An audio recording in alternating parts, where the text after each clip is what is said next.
Leksjon 1. Årstider med endring. Hei, Anna. Jeg kan allerede føle sommerens slutt. Jeg vet, det er sprøtt hvor fort årstidene skifter. Sommeren etterfølges av høst, eller høst som noen kaller det. Nøyaktig. Har du en favorittsesong? Jeg tror høsten er min favoritt. Fargene er så vakre. Jeg er enig. Bladene på trærne skifter farger og skaper en fantastisk utsikt. Ja, jeg elsker å se de røde, oransje og gule overalt. Det er som om naturen maler et mesterverk. Liker du noen aktiviteter om høsten? Absolutt. Jeg liker å gå turer for å beundre naturen. Det høres nydelig ut. Jeg elsker også å besøke gresskarlapper i løpet av denne sesongen. Åh, det er gøy. Skjærer du gresskar også? Ja, jeg elsker å lage skumle ansikter på dem til halloween. Halloween er en så morsom ferie. Har du noen kostymeideer i år? Jeg tenker på å være en heks. Det er klassisk, men alltid morsomt. Fint valg. Jeg kan gå som et spøkelse. Enkelt, men effektivt. Spøkelser er flotte. Og hva med mat? Liker du høstgodbiter? Jeg elsker gresskarkrydder alt. Det er som en varm klem i en kopp. Samme her. Og eplesider er en annen favoritt av meg. Høsten er definitivt en sesong full av koselige smaker. Absolutt. Det er en fantastisk tid å nyte naturen og feire tradisjoner. Jeg gleder meg til å oppleve all høstens skjønnhet og moro igjen. Leksjon 2. Myter og legender. Hei, Anna. Jeg har nettopp lest en fascinerende myte om en ung smed. Det høres spennende ut. Hva handler historien om? Det handler om en gutt som var så uskyldig at gudene ville beskytte ham. Det er interessant. Hvordan fungerte beskyttelsen? De sa at hånden hans ikke ville bli brent eller blæret av jernet han jobbet med. Wow, det er fantastisk. Så han kunne smi uten smerte? Nøyaktig. Han skapte vakre våpen og verktøy uten skade. Det må ha gjort ham veldig spesiell blant de andre smedene. Ja, han ble beundret for sin dyktighet og velsignelsene han fikk. Hadde historien noen utfordringer han måtte møte? Definitivt. Etter hvert møtte han en karaktertest fra gudene. Åhå, hva slags test? Han måtte bevise sin ydmykhet og vennlighet til tross for gavene. Det er en verdifull leksjon. Likket han? Det gjorde han. Hans gode hjerte skinte gjennom, og gudene belønnet ham. For en vakker historie. Det minner oss om at talent kommer med ansvar. Nøyaktig. Myter lærer oss ofte viktige livsleksjoner. Har du en favorittmyte eller legende? Jeg elsker historien om Herkules. Hans styrke og prøvelser er legendariske. Herkules er en klassiker. Helter i myter inspirerer oss alltid. Det gjør de virkelig. Historier som disse holder fantasien i live. Leksjon 3. Politiske perspektiver. Hei, Anna. Jeg leste om de nye politiske endringene på jobben. Og virkelig, hva synes du om dem?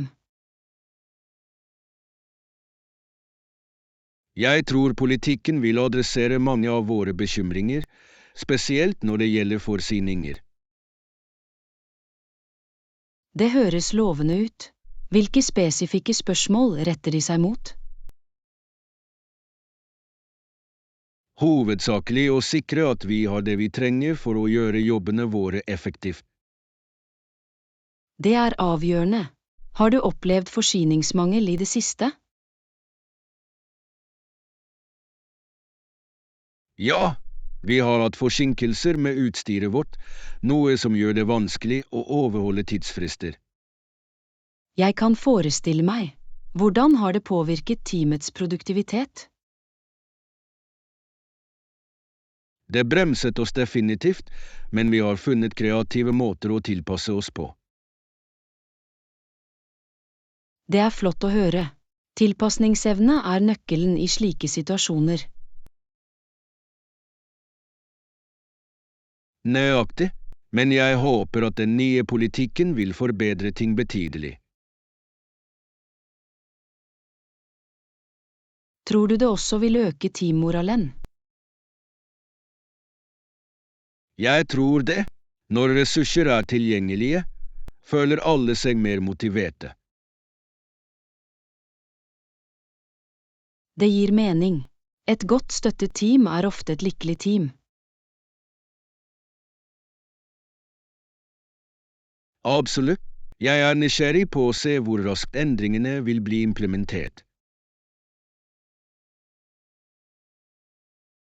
Meg også.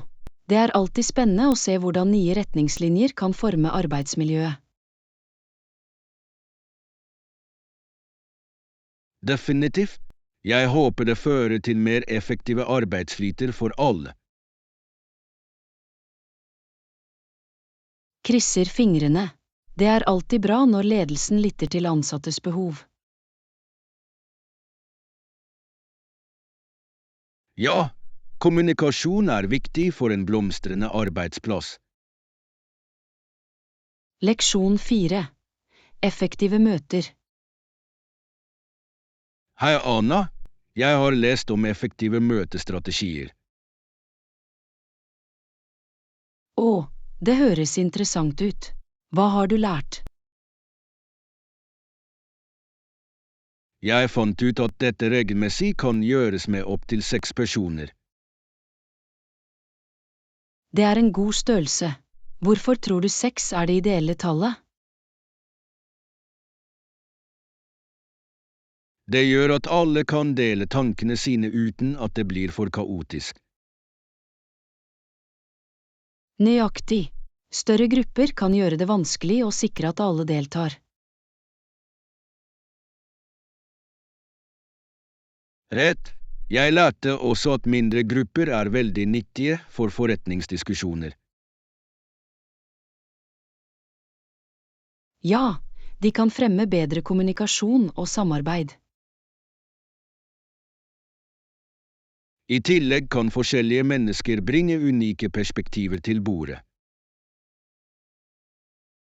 Absolutt. Ulike synspunkter fører ofte til mer innovative løsninger. Har du noen gang vært på et møte som var for stort? Ja, det føltes som om halvparten av tiden ble brukt på å prøve å få alle hørt. Det kan være frustrerende.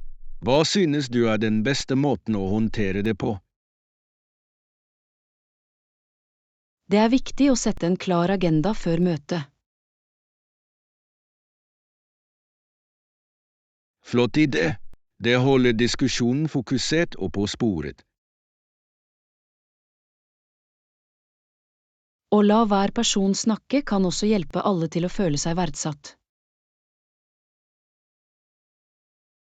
Jeg er enig. Det er viktig å skape et inkluderende miljø. Tror du teknologien kan hjelpe med dette? Definitivt. Verktøy som videokonferanser kan koble eksterne teammedlemmer effektivt.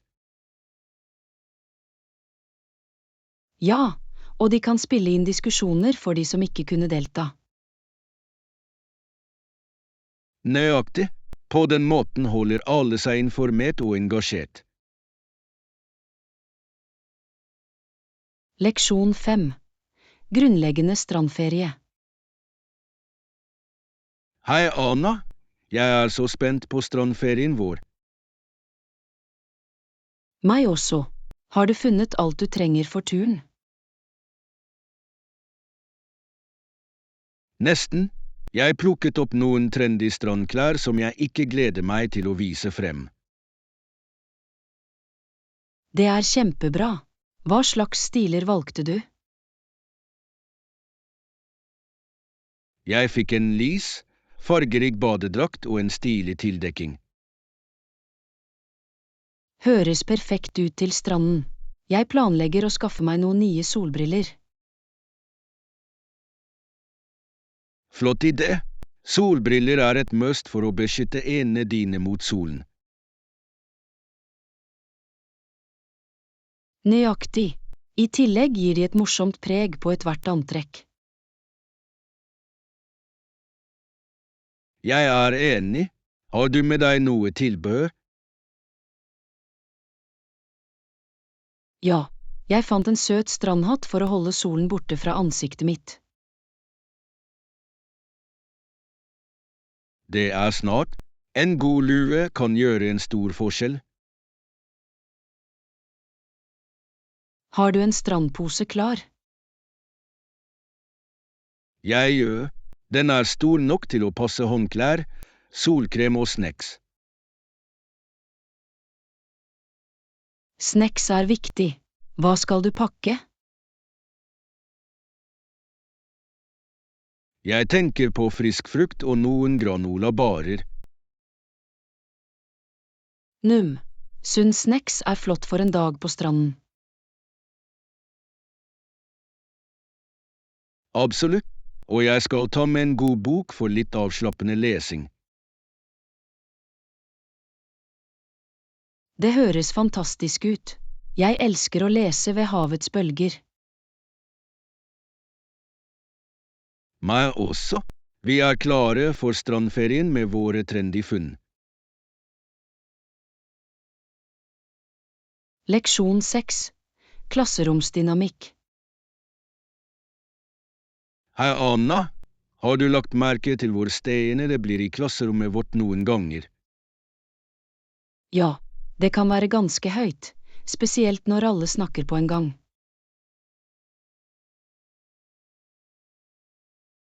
Nøyaktig. Det er som om ørene mine begynner å ringe når det skjer. Jeg vet hva du mener. Det kan være vanskelig å fokusere på lærerens instruksjoner.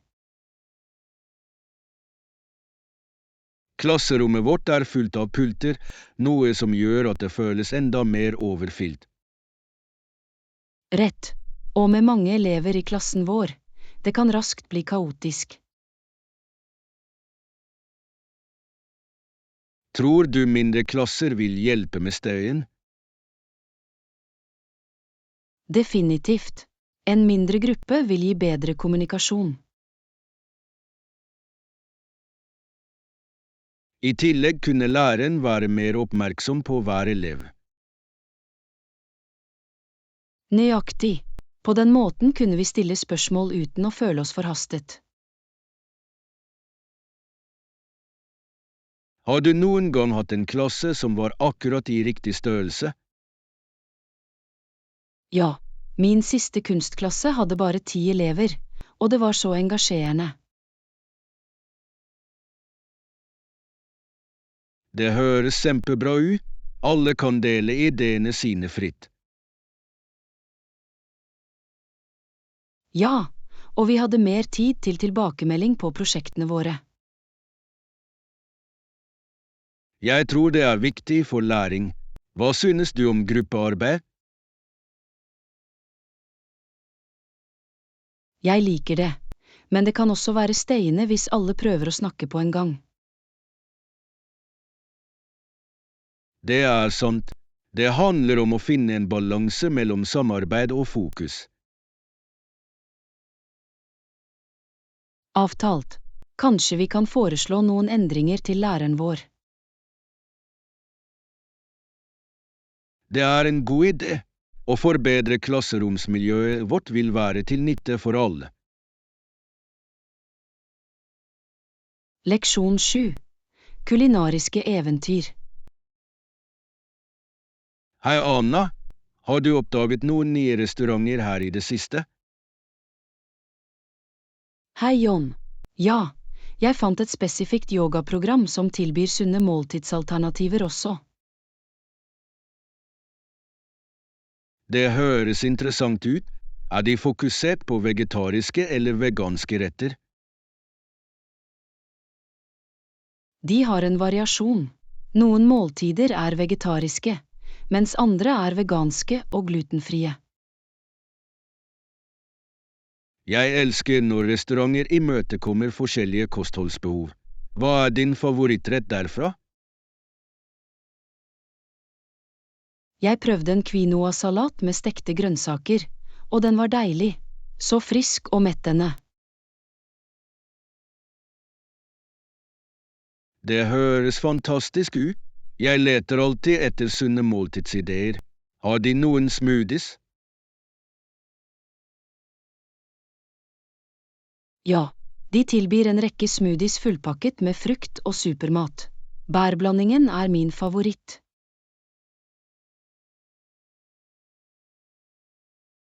Jeg elsker bærsmoothies. Er det noen andre steder du anbefaler? Det er et nytt thailandsk sted som nettopp åpnet. Jeg hørte at pad thai deres er utrolig. Jeg har hatt lyst til å prøve autentisk thailandsk mat. Hva med dessertalternativer? De har en kokosnøttklissete risdessert som høres herlig ut. Jeg elsker kokosnøtt. Det høres ut som et must-i. Tror du vi bør sjekke det ut sammen? Absolutt. Det er alltid flott å oppdage nye spisesteder her sammen med en venn. Jeg er enig. Å utforske lokal mat er et så morsomt eventyr. La oss planlegge en dag og gå. Leksjon 8. Su memories. Hei, Anna. Jeg mimret om å besøke dyrehagen da jeg var liten. Det høres morsomt ut. Hadde du et favorittdyr å se? Jeg har alltid likt å se på elefanter.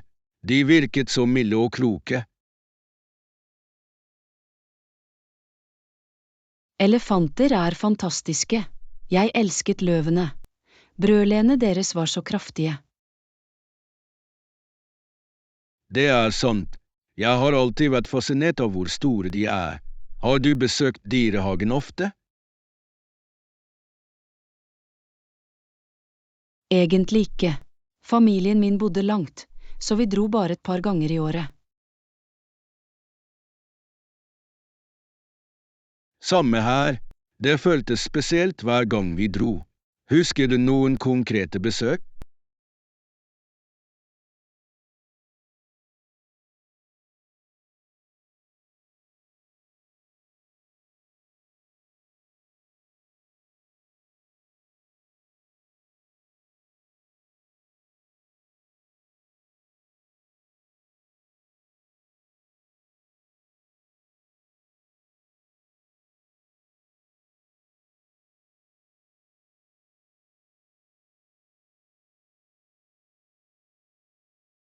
Jeg husker en dag da en ape prøvde å stjele hatten min.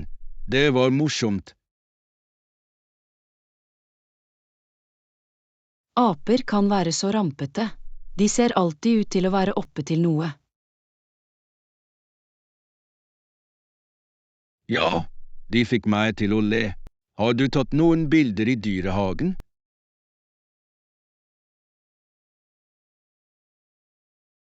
Mye. Jeg elsker å se tilbake på disse bildene. De bringer tilbake så mange minner. Jeg burde grave opp de gamle bildene mine også. Det ville være gøy å mimre sammen. Definitivt.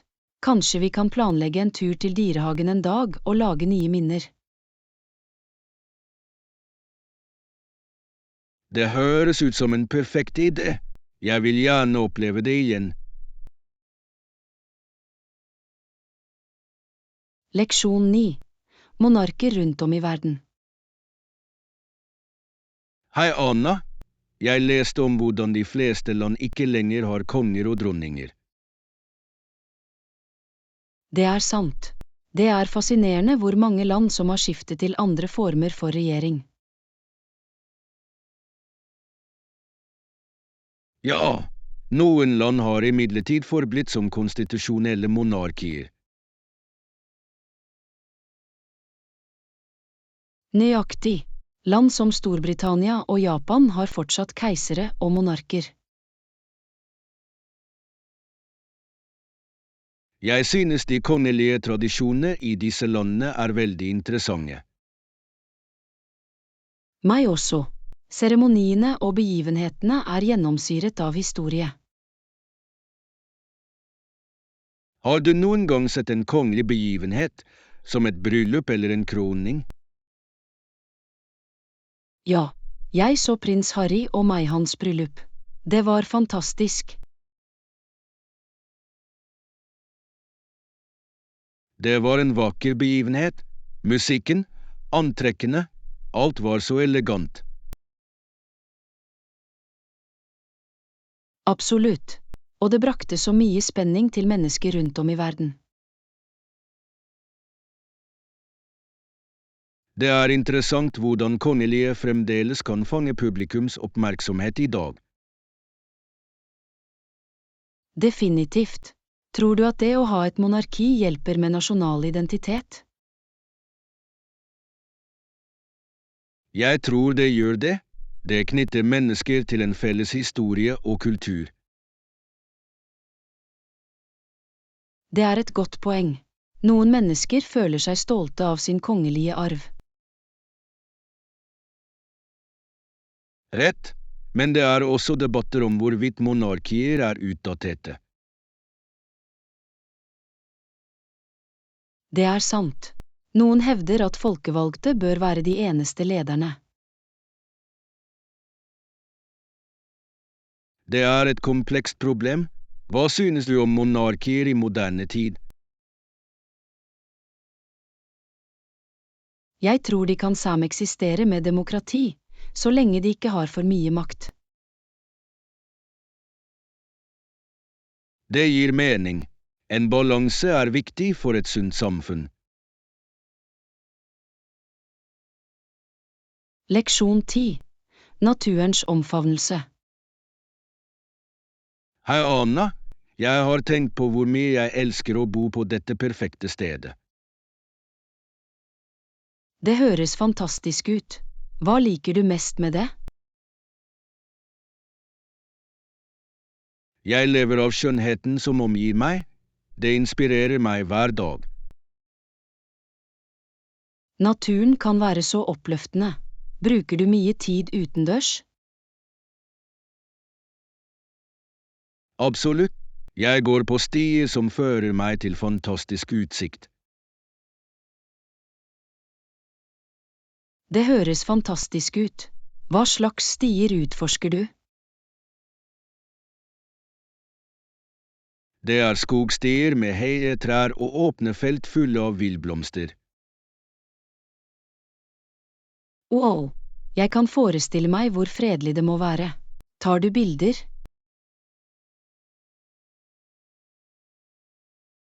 Ja, jeg elsker å fange naturen. Hver sesong bringer noe nytt.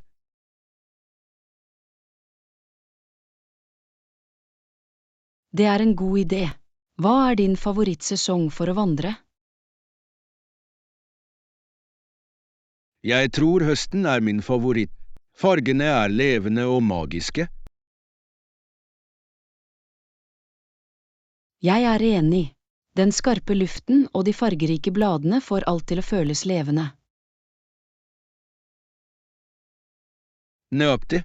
Det er et perfekt tidspunkt å reflektere og sette pris på naturen. Ser du noen gang dyreliv på turene dine? Ja, jeg har sett hjort, kaniner og til og med noen få høker. Det er spennende. Det må være en fantastisk opplevelse. Naturen er full av overraskelser. Det er det virkelig. Jeg føler meg så koblet til verden rundt meg når jeg er ute. Jeg forstår. Å tilbringe tid i naturen kan være så forringende. Definitivt. Det minner meg om å bremse ned og nyte de enkle tingene. Leksjon 11. Navigere i farvann. Hei Anna, jeg lærte et nytt begrep relatert til vann her om dagen. Og virkelig, hva er det? Det kalles navigerbart vann. Den beskriver vann som er akkurat dypt nok til å navigeres trygt. Det er interessant. Så, det er viktig for båter og skip, ikke sant? Nøyaktig. Hvis vannet ikke er navigerbart, kan fartøyene bli sittende fast eller skadet. Har du noen gang vært på en båt? Ja, jeg gikk på en liten elvebåt en gang, og det var veldig gøy. Det høres spennende ut. Så du noen interessante severdigheter langs elven? Det gjorde vi. Det var vakre trær og til og med litt dyreliv. Jeg elsker å være i naturen. Det må ha vært fredelig på vannet. Det var det virkelig. Den milde lyden av vannet var så avslappende. Husker du noen spesifikke øyeblikk fra den turen? Ja, vi så en familie av ender som svømte ved siden av oss. Så søtt. Naturen har alltid de små overraskelsene. Absolutt. Jeg lærte at forståelse av farvann er viktig for sikkerheten.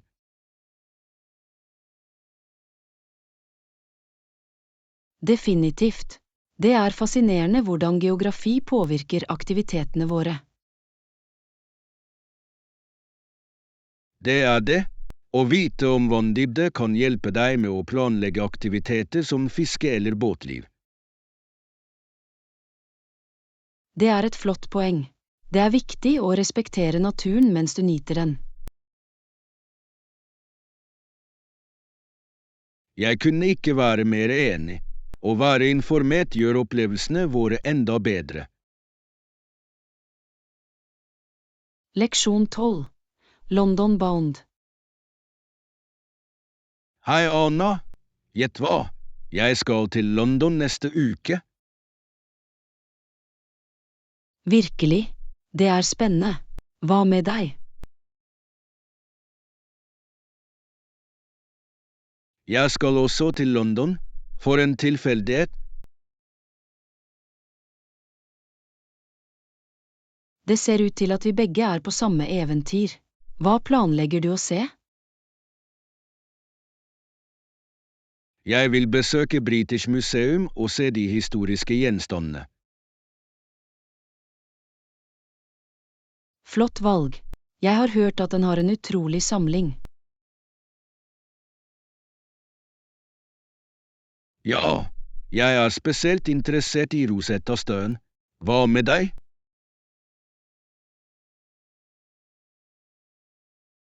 Jeg vil utforske Buckingham Palace og kanskje se Changing of the Guard. Det høres ut som en morsom opplevelse. Har du vært i London før? Nei, dette blir min første gang. Jeg gleder meg til å se alt. Samme her. Jeg har hørt at gatene er fulle av levende kultur. Definitivt. Jeg gleder meg også til å prøve litt tradisjonell britisk mat. Meg også. Fish and chips er et must å prøve. Hva med afternoon tea? Det høres så nydelig ut. Jeg er enig. Jeg vil gjerne nyte litt bakverk mens jeg nipper til te. Perfekt. Vi bør planlegge å besøke noen lokale markeder også. Det er en god idé. De har ofte unike håndverk og matvarer. Ja, jeg elsker å finne spesielle suvenirer for å huske turen. Absolutt. Det blir et eventyr å huske for oss begge. Leksjon 13. Komme seg rundt. Hei, Anna. Vet du hvordan du kommer til Kunstgalleriet? Ja, det gjør jeg. Det er ikke så langt herfra. Virkelig? Jeg trodde det kunne bli en lang spasertur. Nei, det er litt langt, men du kan ta buss eller taxi for å komme dit lett. Det høres praktisk ut. Hvor ofte kjører bussene? De kjører hvert 15 minutt, så du trenger ikke å vente lenge. Perfekt. Synes du det er verdt besøket? Absolutt. Utstillingene er fantastiske og endrer seg alltid. Jeg elsker samtidskunst. Er det noen spesifikke artister omtalt? Ja, de har verk fra lokale og internasjonale kunstnere. Det er spennende. Jeg vil gjerne se noen unike stykker. Du vil definitivt finne noe som fanger blikket ditt. Hvor lenge tror du jeg skal tilbringe der? Jeg vil anbefale minst 2 timer for å virkelig nyte utstillingene. Flott. Jeg skal sørge for å sette av nok tid. Og ikke glem å sjekke ut gavebutikken. De har noen kule ting. Kjempebra. Jeg elsker å finne unike suvenirer. Meg også. Det er en fin måte å huske besøket på. Takk for tipsene, Anna. Jeg gleder meg til å dra. Leksjon 14. Utforske nye steder. Hei, Anna. Jeg hørte om et nytt marked som åpnet i sentrum. Og virkelig, det høres ut som et morsomt sted å utforske. Ja, jeg har hørt at det vil ha lokalt håndverk og deilig mat. Jeg elsker slike markeder. De har en så levende atmosfære. Nøyaktig. I tillegg er det en fin måte å støtte lokale artister og leverandører. Jeg setter pris på alle forslagene du har gitt meg om steder å besøke. Jeg er glad for å høre det. Det er så mye å oppdage i byen vår. Har du noen spesifikke leverandører du er spent på å se? Jeg gleder meg veldig til matbodene. Jeg har hørt gode ting om tacos. Tacos høres fantastisk ut. Jeg håper de har noen unike smaker. Jeg har hørt at de vil ha krydret mango og chipotle-kylling. Wow, det høres deilig ut. Jeg skal definitivt prøve dem også. Vi burde gå sammen og lage en dag av det. Det er en fantastisk idé. Vi kan utforske markedet og ta litt lunsj. Og kanskje finne noen kule håndlagde gaver til vennene våre. Ja, jeg elsker unike gaver som forteller en historie. Det blir et morsomt eventyr. Jeg gleder meg til å sjekke det ut med deg. Leksjon 15. Shoppingstress. Hei, Anna. Har du noen gang følt deg stresset mens du handlet? Å ja, absolutt. Noen ganger kan det være veldig overveldende. Jeg vet hva du mener. Det er irriterende når butikkene er for overfylte. Definitivt. Det kan gjøre shopping stressende for alle involverte. Og når folk skyver forbi hverandre, føles det kaotisk. Nøyaktig. Jeg foretrekker å handle i roligere tider hvis jeg kan. Det er en smart idé. Hva er din favorittid å handle? Tidlig på morgenen eller sent på kvelden fungerer vanligvis best for meg. Jeg er enig. I tillegg får du mer oppmerksomhet fra personalet på den måten. Det er sant. Det er hyggelig å ha noen som hjelper deg uten å føle deg forhastet. Har du noen gang hatt en shoppingopplevelse som viste seg å være morsom? Ja, jeg dro til et pop-up-marked forrige måned, og det var så livlig. Det høres spennende ut. Hva likte du mest med det? Atmosfæren var flott, og jeg fant noen unike håndlagde gjenstander. Jeg elsker å oppdage unike ting. Kjøpte du noe spesielt?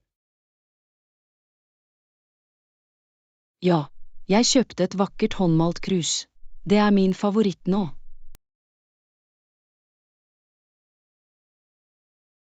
Det er kjempebra. Jeg tror unike ting gjør shopping verdt. Absolutt. Det handler om opplevelsen og funnene.